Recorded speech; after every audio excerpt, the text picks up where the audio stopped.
I'm Emma. 3 months ago, I married a man I didn't love. Everyone at my wedding thought I was the happiest bride in the world. They smiled. They clapped. They wished us a happy life. But no one knew the truth. I wasn't marrying for love. I was marrying to save my mother's life. And the man I married was hiding a secret that would change everything. But before I tell you about my wedding, you need to know who I really am. My name is Emma Williams. I'm 23 years old. I grew up in a small town with my mother. My father died when I was 8 years old. From that day, my mother became both my mother and my father. She worked 2 jobs every single day. She skipped meals so I could eat. She wore old clothes so I could buy new school books. Every sacrifice she made was for me. Watching her struggle made me promise myself one thing. One day, I would give her the life she deserved. After graduating from college, I found a small job at an architecture company. The salary wasn't great. But we were happy. Every evening, my mother and I had dinner together. We laughed. We shared stories. Life wasn't perfect, but it was peaceful, until one phone call destroyed everything. One afternoon, my phone rang. Is this Emma Williams? Yes. This is City Hospital. Your mother collapsed at work. My heart stopped. I rushed to the hospital. When I saw my mother lying unconscious on the bed, I couldn't hold back my tears. The doctor walked toward me. Your mother has a serious heart condition. She needs surgery immediately. I nodded without thinking. Please save her. Then he handed me the estimated cost.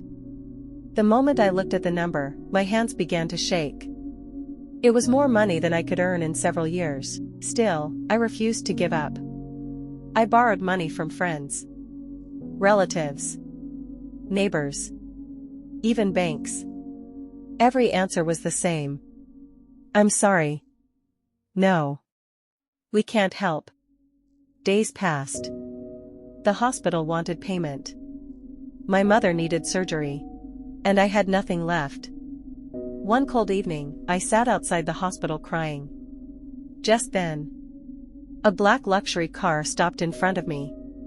A man wearing a black suit stepped out. Miss Emma?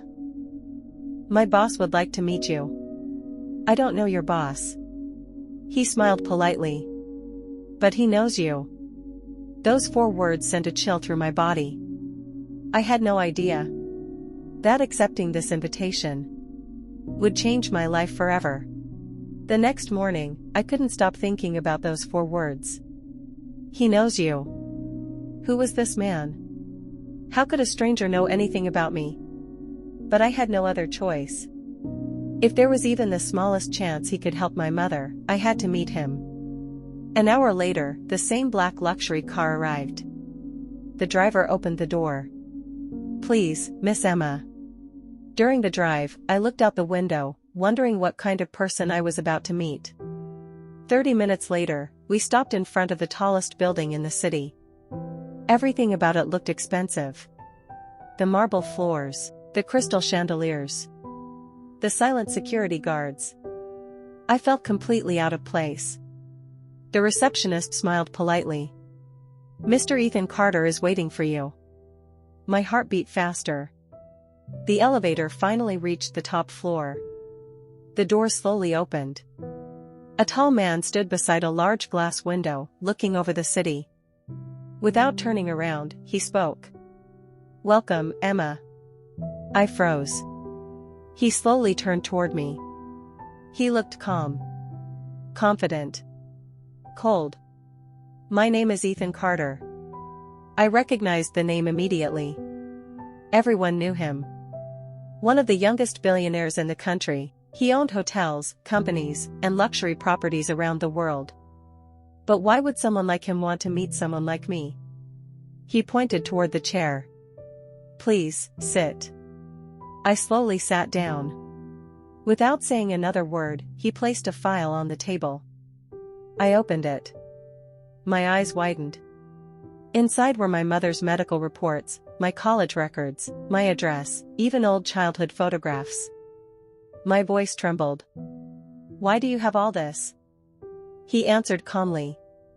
"I never make important decisions without knowing the person first." A chill ran through my body. "What decision?" He looked directly into my eyes.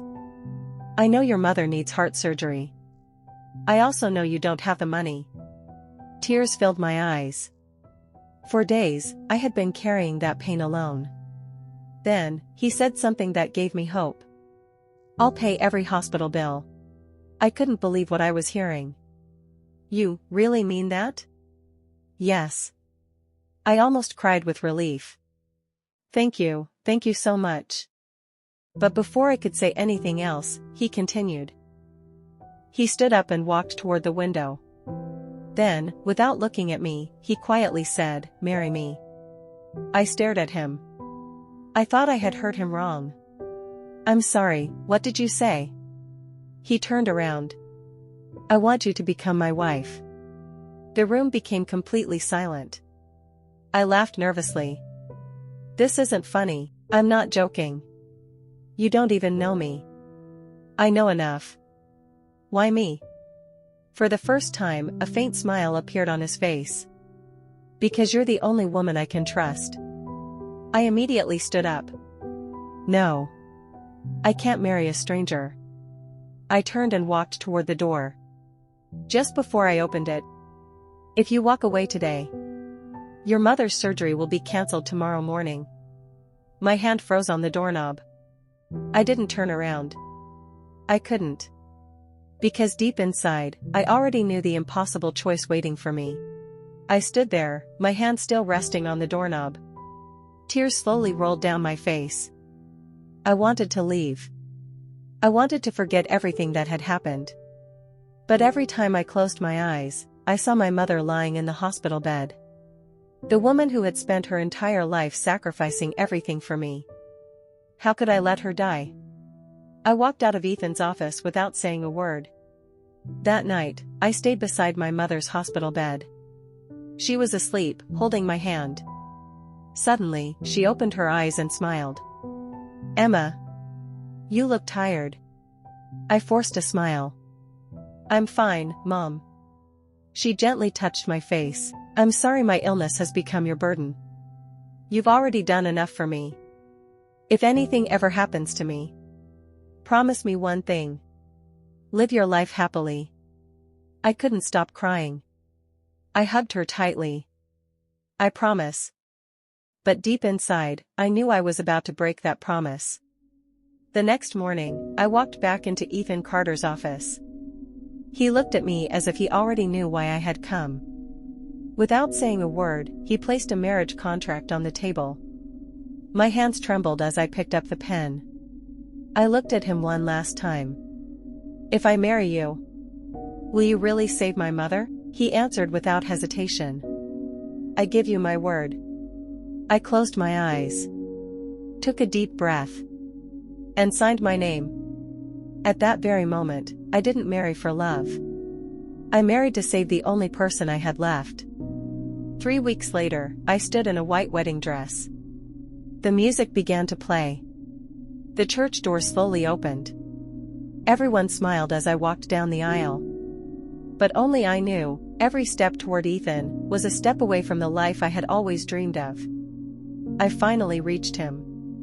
He looked into my eyes, and whispered something that made my heart stop. "I know you don't love me, but one day, I'll tell you why I chose you."